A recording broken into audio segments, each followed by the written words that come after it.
My name is Mimi Ishan, and I work for Urgent Action Fund Africa as the Environment and Climate Justice Officer. In Urgent Action Funds, we target women across Africa, women activists who fight to retain their land, and the economic justice aspect. We sustain African human rights defenders by resourcing them so that they can have enough funds to sustain the activism in the environment. So we believe strongly that women actually belong to the environment. They interrogate and interact with the environment, and because of the gender disparity, they are in most times kept apart. We want to see them, working with the environment and promoting their activism.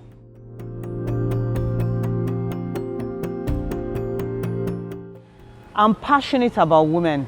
Growing up, I saw the disparity, the patriarchy, the misogynistic environment, the things that happen around women.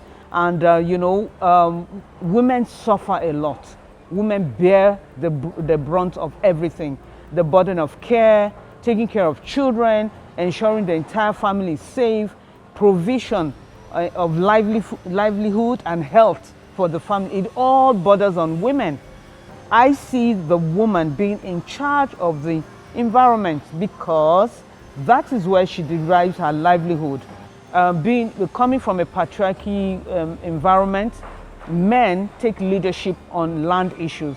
So you find that when a woman even tries to inherit a land, she's not given that opportunity. She must bring a man to play the role. And if she doesn't, it's taken away from her.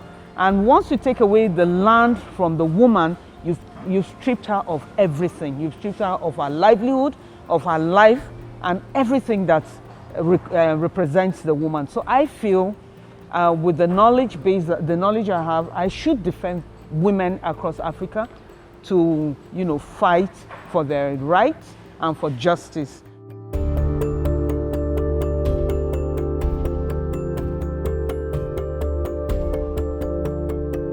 So one of the major challenge I face, of course, is the pushback from the male counterpart, from the multinationals, from the extractives. It's kind of like a circle where the government gets into partnership with the multinationals to strip the environment of the minerals, and they share the booty. So if you emerge, for example, as an activist, the first thing is to be pushed out of the equation. And of course, you will be looked upon as an opposition, opposing the status quo. So all the government, radar is on you, trying to get you down and strip you of your power of activism. And if you're dealing with women at the grassroots, there's a language barrier.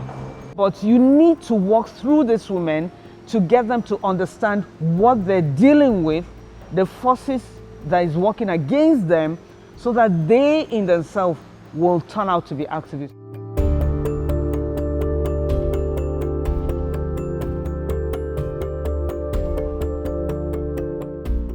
I also think that donors should find time to go into the community of the grantees and sit with them. I think donors should find time in their busy schedule to build that kind of relationship so that we can get to the root cause of issues and support women to bounce back and work effectively. There was a project that we did in Zimbabwe, and these women stood their ground on their land because the multinationals were working with the government over a land that had coal. So the Chinese miners wanted to mine this coal for energy. And the women said, "You will destroy our land. This is all we have. Do you want to take it away from us?" So I think funders should identify such women and support them the best they can.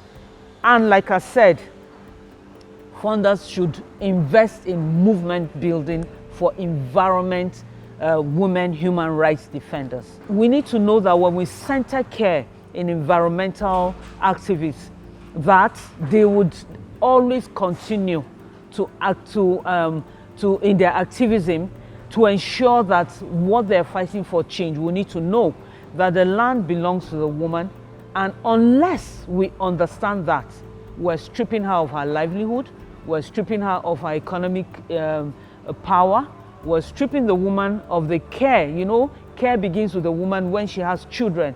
We're stripping her of that care that centers in the family. And if you take away the family, take away the land, then where do we go to?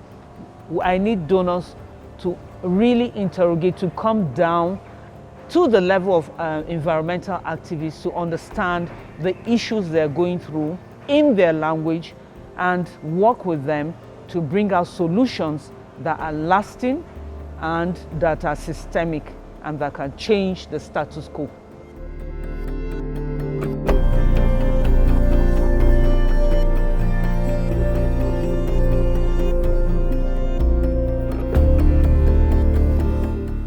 Nama saya Dolvina Kum, teman-teman saya biasa panggil Doli.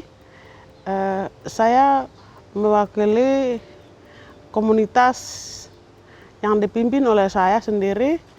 Saya sendiri pendiri komunitas peduli lingkungan hidup atau biasa disebut Lepemawi di Timika. Di sana ada dua suku asli, Amungme dan Kamoro. Jadi saya dari Amungme.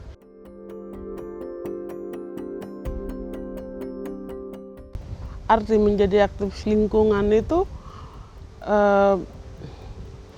sebenarnya ini tentang panggilan, ya. Ini tentang panggilan, artinya bahwa kalau sebenarnya ini bukan kemauan saya juga, tetapi saya kadang berpikir ini panggilan tanah air. Jadi bagaimana orang-orang dipilih oleh alam ataupun oleh Tuhan atau apapun untuk bagaimana berjuang mempertahankan tanah air itu. Kalau mau bilang aktivis lingkungan itu kan dia lebih melakukan ini ke korporasi ya, perusahaan. Jadi itu ancamannya lebih serius karena orang-orang mempunyai kepentingan di perusahaan. Dia akan kerjasama dengan perusahaan dan ancamannya itu dari orang kita sendiri yang memiliki ancaman itu. Dari kita punya orang sendiri dan juga dari yang luar, dan juga belum lagi orang yang mengamankan mereka seperti keamanan, TNI, Polri, dan ini biasa sering terjadi.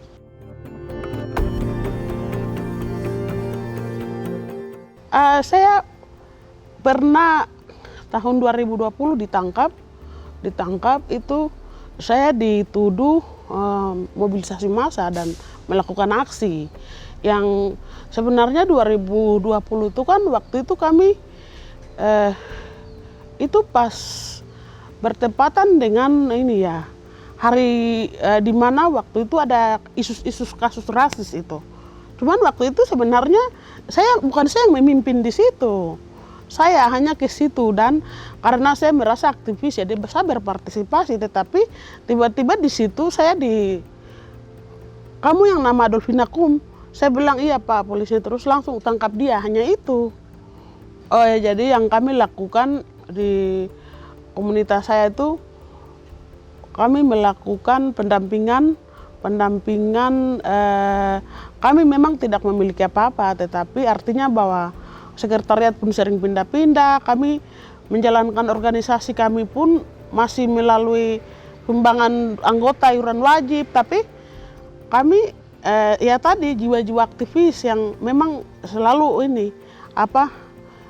tidak melihat ketidakadilan itu, macam kami tidak tenang. Jadi kami melakukan pendampingan terhadap mama pasar, kalau di sapu daerah sana bilang, macam mama yang tidak bisa membawa hasil kebun mereka atau pinang yang tradisional orang Papua punya ya. Mereka kalau tidak bisa mengakses ke pasar, dan kami tanya kenapa mereka tidak bisa mengakses, karena mereka tidak punya transportasi setiap hari ke pasar, ke sini. Di situ ada pengembangan ekonomi. Kami mulai mendorong supaya bagaimana mama-mama ini diberikan uang agar mereka bisa, dan memang itu baru 15 orang yang dibantu. Ada mama-mama perempuan-perempuan itu kemarin tahun 2024 dibantu.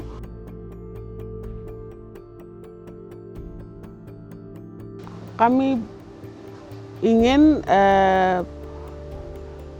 funding yang bisa mendukung kami untuk supaya kami di Timika itu bisa kami mempunyai rumah perlawanan atau sekretariat. Jadi di situ mungkin yang tadi saya bilang bahwa ada perempuan-perempuan yang ada komunitas-komunitas perempuan yang mereka sebenarnya itu sudah mereka sudah advokasi persoalan mereka sendiri, tetapi selama ini mereka tidak paham saja. Dan ketika saya tadi bicara bahwa ketika saya memberikan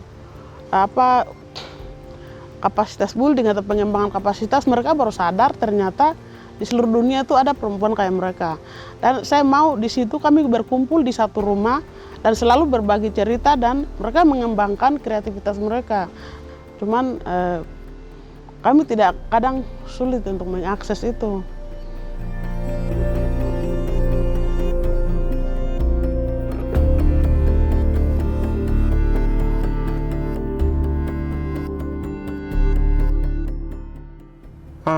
A gente é de um território que já foi escravizado, de geração de escravo, e sempre o nosso mais velho passou isso aí pra gente, pra nova geração. Só que a gente se encontra em 2024, a gente se encontra ainda como escravo do governo brasileiro, porque tudo aquilo que é nosso foi arrancado, que é em questão da água e da terra.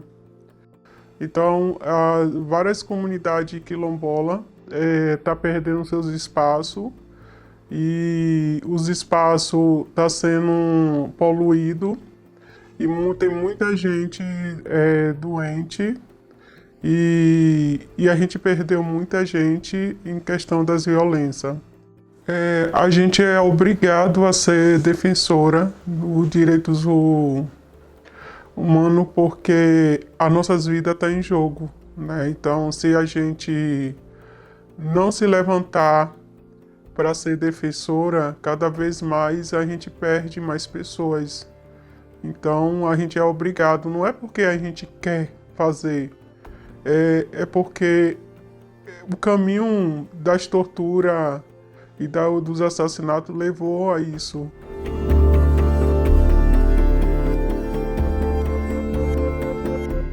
A gente tem uma grande defesa em questão da água e questão da terra, né? Porque sim, ainda existe uma área bonita, com matas verdes, é porque a gente existe e resiste ali dentro. Se não fosse isso, já estava tudo destruído, como destruiu uma parte nas nossas vidas. A gente é obrigado, né?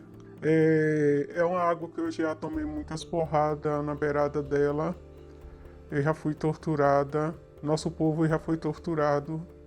E desde criança, e a gente defende muito uma coisa que era para o governo brasileiro, a própria Forças Armadas brasileira defender. Só que o que eles fazem é abrir o outro negócio, entrar nas nossas comunidades para poder poluir as nossas águas, poluir a nossa natureza. Enfim, é isso que obriga a gente a ser, né? A defensora de direitos humanos, para a gente respirar um pouquinho melhor.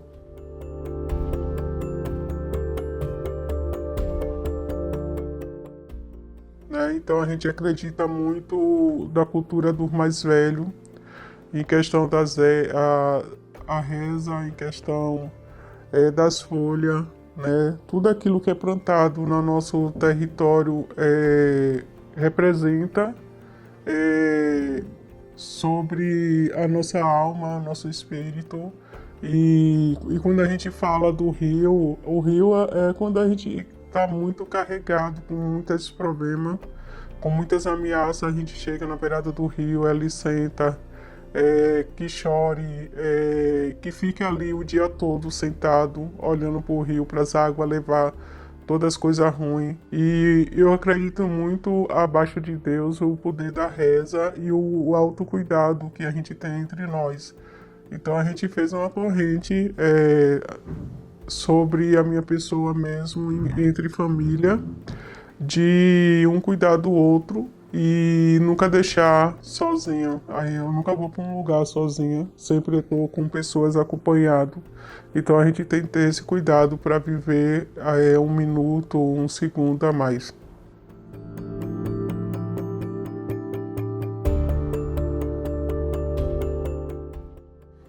Eu acho que é um pouco difícil, né? Porque primeiro a gente tem que se manter viva. Para minha pessoa mesmo, para poder eu sair, eu preciso de algumas pessoas me acompanhar lá. E a gente não tem mais aquele lazer de ficar na frente da porta, olhando a lua, contando as histórias com os mais velhos. Um sistema de segurança, assim, para manter mais a gente um pouco viva, né?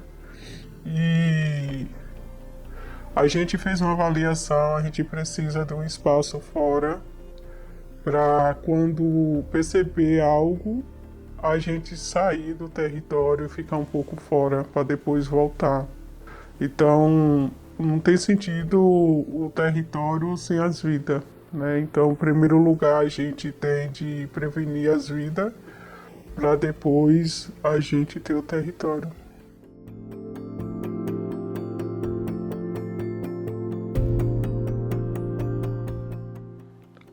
A principal mensagem é a gente ver uma maneira de manter os defensores vivos. Eles manter, né, esse trabalho que faz muito bonito, apoiando as comunidades, se fortalecer e não precisar do governo, sabe? Então, a partir do momento que a gente consegue apoio, ajuda bastante a nossas comunidades. Então, não deve parar. E se não fosse as organizações financeiramente apoiando a gente não ia conseguir estar vivo até hoje, né? Então,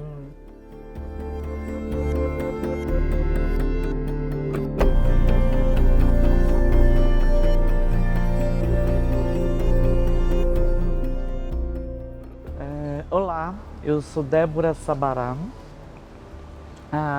sou do estado do Espírito Santo, do Brasil, faço parte de uma instituição chamada Associação Gold, Grupo Orgulho, Liberdade e Dignidade.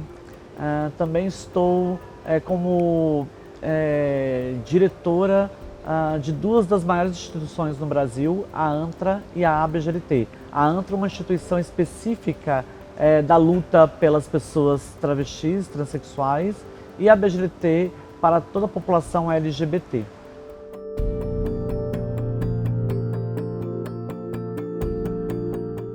Para uma pessoa cisgênera é difícil ser ativista, imagine para uma pessoa trans. Precisa ter estratégias totalmente diferenciadas, porque a nossa população ela não é recebida, ela não é acolhida, ela não consegue adentrar dentro de espaços de luta, né, espaços de debate. Então a gente precisa, primeiro, que as pessoas entendam do nosso direito de estar nesses espaços, sendo pessoas trans.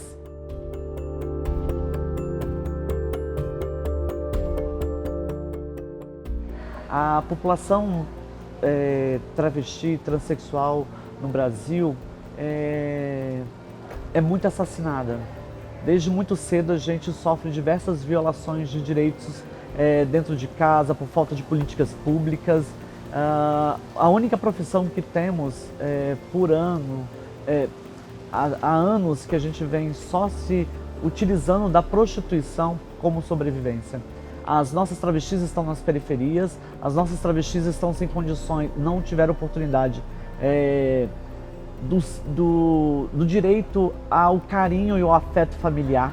não tiveram direito ao afeto comunitário, não tiveram as políticas públicas de saúde, de escola, e isso afeta diretamente a elas. Então, o que é racismo ambiental? O que faz com que a maioria das pessoas pretas sofram diretamente o racismo ambiental? As violências climáticas atingem as periferias, as favelas, as comunidades e aonde estão exatamente essas travestis e transexuais. Então, por isso que o projeto Transfobia Ambiental é direcionado às travestis pretas que estão em situação de rua, estão no sistema prisional.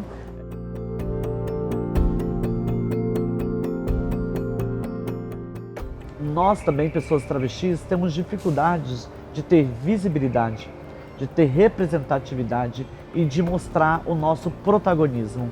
Então, quando o fundo financia também o protagonismo das pessoas trans, está dando o direito da gente falar, da gente criar, da gente produzir sobre o nosso cuidado, sobre a nossa perspectiva de olhar e não deixar que outras pessoas criem isso pra gente. A gente também quer ser protagonista das nossas ações. Então, financiar um projeto criado, pensado por uma travesti é muito importante. Hoje eu não tenho dentro da instituição uma pessoa que possa ficar escrevendo um projeto, possa captar projetos, porque a gente não tem dinheiro para pagar isso. Então acho que um financiamento onde que a gente possa pensar na estrutura da instituição, de como manter a instituição, de como captar recursos que mantém a instituição aberta, viva e podendo criar outras ações é importante. Que também travestis são pessoas que automaticamente se defendem todos os dias. Quando a gente transita de gênero, que a gente vai vivenciar essa transição, a gente já sofre todas as violações. Então, entender que as travestis e transexuais precisam de proteção e as travestis transexuais também são defensoras de direitos humanos que estão na linha de frente do ativismo, da defesa e da pauta dos direitos humanos. Então, financiar o cuidado e proteção dessas ativistas são também ações importantes. O que a gente está fazendo na nossa associação, fazer uma reparação. Fazer a reparação daquilo tudo que é dolorido para a nossa população trans no Brasil. E a gente quer continuar fazendo isso, a gente quer criar ações políticas que vão mitigar, diminuir essa violência contra a nossa população. É isso que a gente está fazendo, é isso que a gente quer fazer e é isso que a gente gosta de fazer. E sobre o quanto esse financiamento é importante, eu ficaria aqui um bom tempo para dizer das experiências positivas que são criar ações que possam minimizar esses impactos. O quanto que eu queria dizer para os financiadores? A gente pode salvar vidas, a gente pode mudar o comportamento e a invisibilização das nossas pessoas no Brasil através dos financiamentos. Que eles sejam feitos para todas as mulheres, pensando nessa potência que é as mulheres e que sejam incluídos diretamente também as pessoas travestis e transexuais.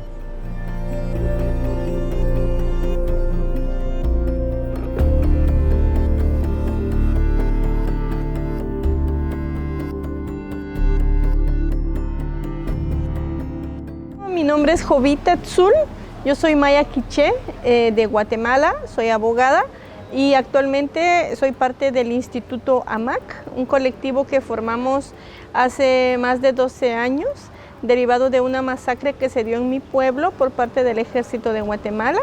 Pero a partir de ahí, nosotras trabajamos en varias regiones del país, acompañamos a mujeres criminalizadas, a mujeres que están defendiendo su territorio, a mujeres que están buscando justicia para el medio ambiente en diversos espacios. Bueno, desde mi comunidad siempre estuvimos involucrados en cuidar a nuestros bosques y nuestro territorio, y a partir de ahí pues hemos encontrado que la justicia es importante y es también un elemento muy fundamental en el trabajo para la protección del medio ambiente. Por eso creemos que nuestro trabajo es en defensa de los derechos ambientales y los derechos humanos.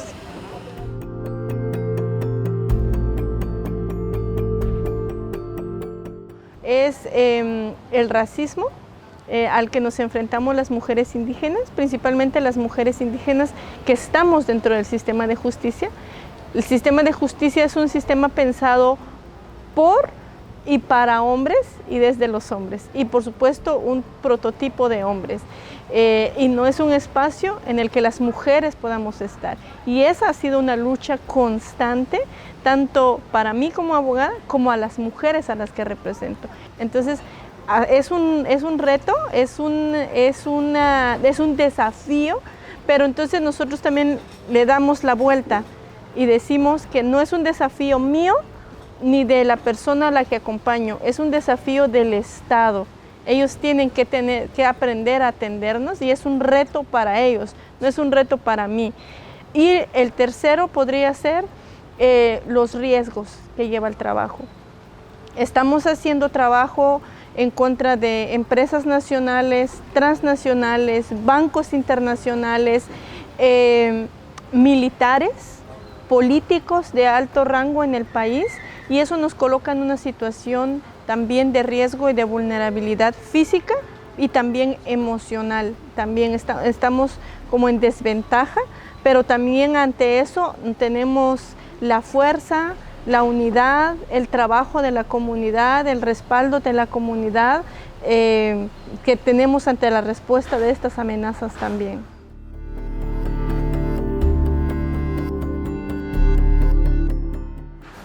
Creo que lo primero es el respeto del trabajo que las mujeres, las comunidades ya hacen en su territorio.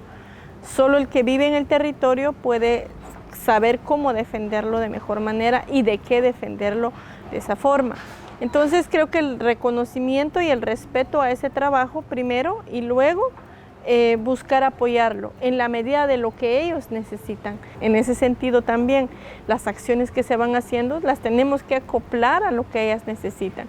Y bueno, decía que eso no siempre responde a los intereses de los donantes o de la cooperación, pero sí es importante tener eso presente, digamos, para que puedan realizar sus acciones de forma sostenible, porque es desde la comunidad donde se decide cómo lo van a hacer, en qué tiempo lo van a hacer. Entonces creo que ese es el punto de referencia.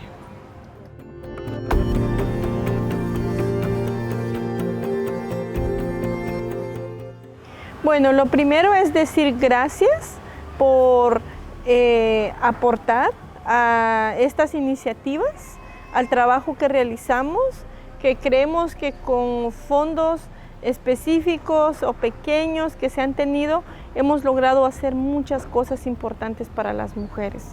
Y luego de eso también es importante pues tener presente que las mujeres siempre están en la primera línea de la defensa del territorio y del medio ambiente.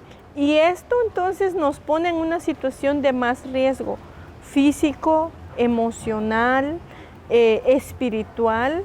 Así que es importante apostar por el cuidado colectivo, el cuidado personal, ¿verdad? Desde la familia, desde la comunidad, desde diferentes espacios. Eso es un punto súper importante, digamos, al que vale la pena seguir apostando dentro de estas iniciativas de justicia climática. Porque si bien es cierto, cuidamos el territorio, defendemos el medio ambiente, también es importante cuidarnos a nosotras, ¿verdad? Apoyarnos y acompañarnos entre nosotras desde lo más mínimo, digamos, desde lo personal, pero también desde lo familiar, lo comunitario. Eu tenho sonho, né? A minha avó sempre falava com a gente, antes de ela ir embora, que a gente nunca deve desistir do sonho. Então eu creio que um dia a gente vai ser liberto e um dia eu vou estudar e vou ser professora da minha própria história, né? Então, para passar para a nova geração dentro do território. Então a nova geração tem de saber como foi que eles chegaram aqui, como foi que o mais velho chegou aqui. E essa conquista que a gente quer dentro do território, a liberdade.